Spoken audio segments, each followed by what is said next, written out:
I guess it's like an audio Morse code.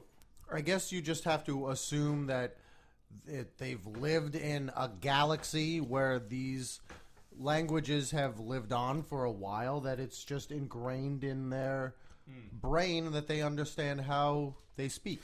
It's funny because you say that, and I am down for that, and I completely will, it's the suspension of disbelief when I watch Star Wars, but then I'll watch a movie like District 9, where these aliens have been inhabiting the planet for like a year, and like you got that guy who's walking around who like understand, like they arrest aliens who have inhabited the planet, and these aliens are like saying things in another language, and they just know what they're saying. Well, then it's the suspension of disbelief. Right, but it's one of those things where it's like I'm just one of those people. I look at everything and I tear apart every unique detail and I dissect that, and that's one of the things that I pulled away from this. I'm not saying it's bad. I'll totally believe that shit, but that's what I think. It's like text speak, like that leet speak. You know what I mean? Where you can like you eliminate vowels and you use LOL and OMG and stuff like that. Like, people in their 60s look at that and they go, what the hell is this person talking about? But, like, if you and I look at it, we're like, oh, he's saying, oh, my God, and that's actually laughing out loud. That is a very good analogy. That's awesome, man. I didn't even think of that. That makes a lot of sense. You think, like, like the tones and usually the emotion behind the tones, like, people actually understand what these droids are talking about at the time. Yeah, it's funny, too, because it's like the sounds that they make are sounds that we understand. Right. And we don't, like, you're just from, like, the head of BB-8, like, when he's like, oh, Poe didn't make it, and then he's like, brr, and he puts his head down, and you're like, oh, well, he's sad, and he kind of like has his alone time, so stuff like that was understandable. I think as a theater goer, that the emotion that they're trying to admit, that BB-8 or R2-D2 is trying to admit, is understandable to us, but obviously the language is something that's a little missing, a little foreign. Now, you had a very interesting theory that you talked about who Rey was and what her relationship to these characters are. But I think you might have changed that theory.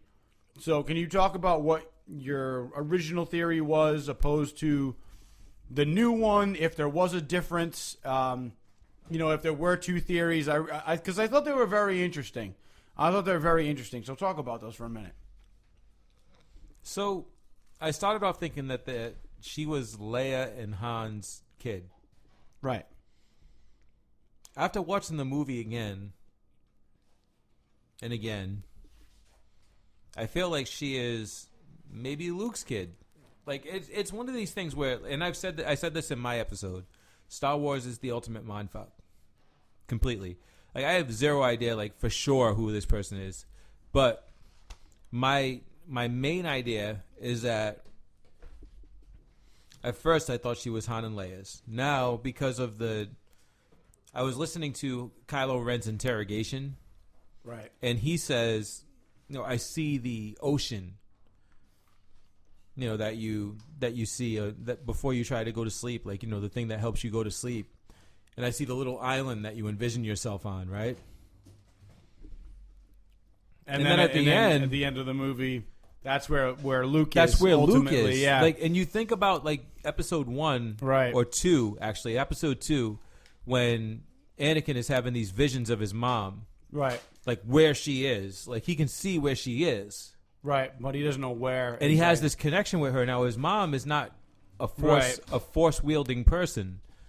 But they have that bond. And I feel like she has that bond with Luke maybe because she is, a force wielder. And he's a force wielder, but even if he wasn't, she would have that connection with him. Yeah, but then again, that makes sense, though, because when Han Solo dies, like Princess Leia automatically feels it in this new movie.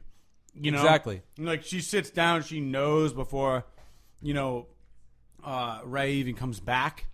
And I don't know. I mean, but you had something else that was interesting. You were like, but Luke actually went, like, kind of exiled himself because he knew that Leia would have sensed that he was, Yeah. So my other thing is that they were. So my other idea before I thought of this was that Luke had trained both Kylo Ren and Rey, right?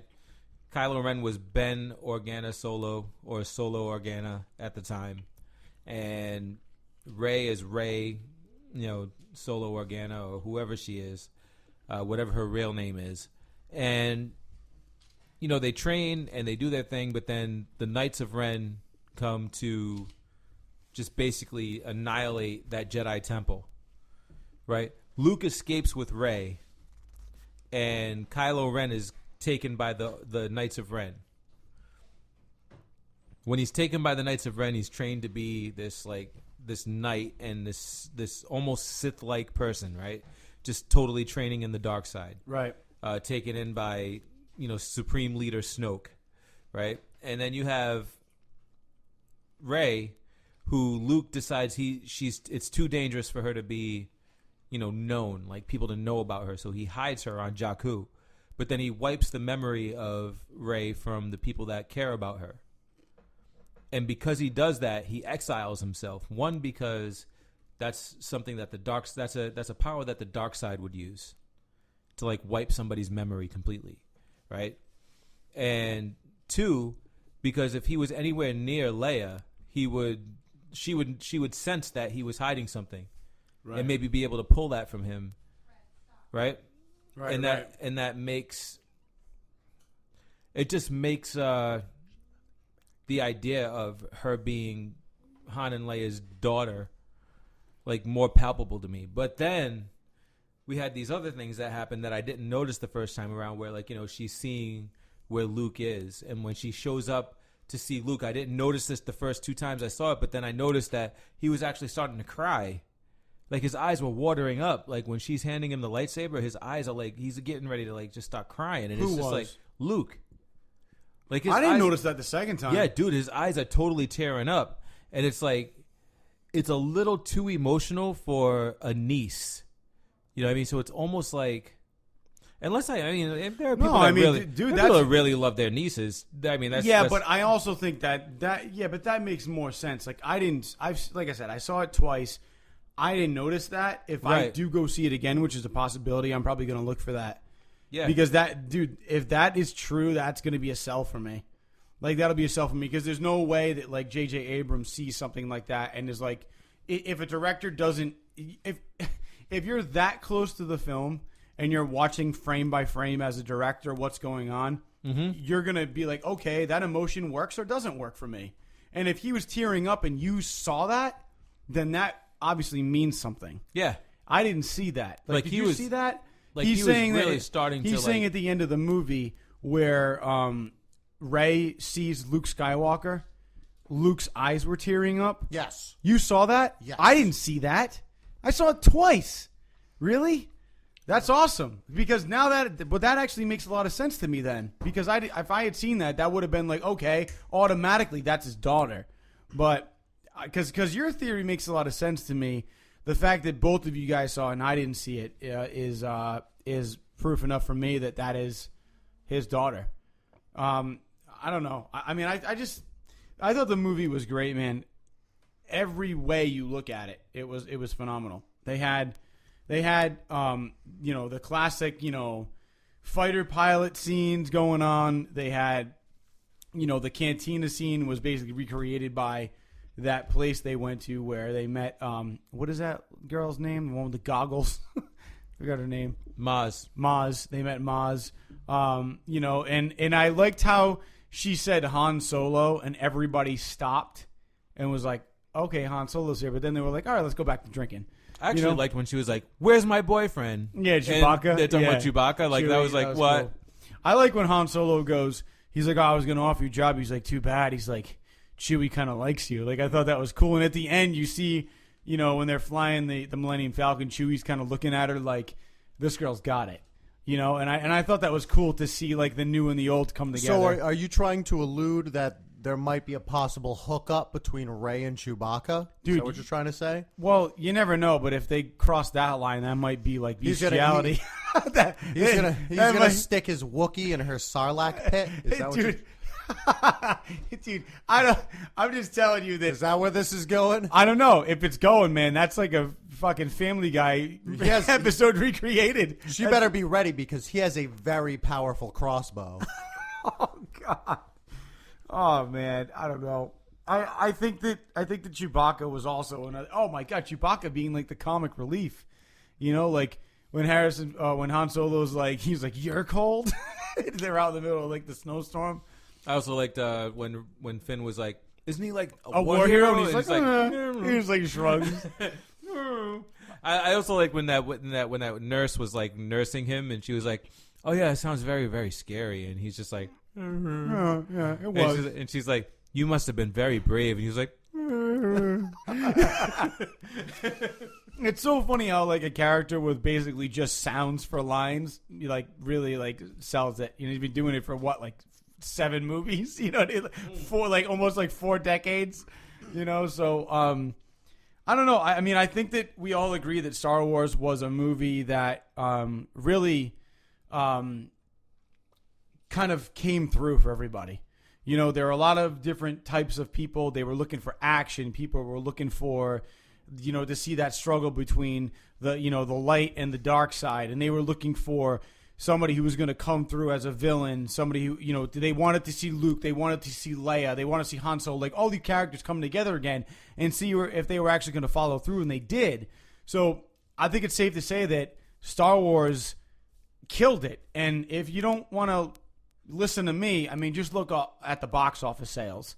I mean, this movie is really pulling in the cash. It's looking to be #1 of all time. So, and I think that's great. So, you know, with that being said, I think I want to definitely jump into the segment that, you know, we usually have talked about. So, and that segment is called Scenes that are stupid. It's about to get all stupid up in here! So now with scenes where they're stupid, you know, we kind of talked about this earlier, and Cooley, I definitely want you to talk about your scene that you think is stupid because you have a Star Wars related scene. So let's hear it. "So we all know this movie was awesome, right?" But he'll be the first to tear it apart. So. I am not like, I'm obviously all about diversity, right? Like I'm not like, I want heroes that I can relate to. Aren't we all? No. Yep. So maybe we are. Maybe all of we are. Right. But not everybody is. But, you know, because, I mean, there was that whole thing about, you know, oh, they're trying to do the genocide. Remember the thing I was telling you about before? Like the whole boycott Star Wars thing? Right. I'm not that far left, man. Like the whole problem that I had was just, and it may not have stood out to everybody, but it stood out to me. It's like, I know they want this to be a diverse universe, right? Right. Great. I appreciate that. But spread it out.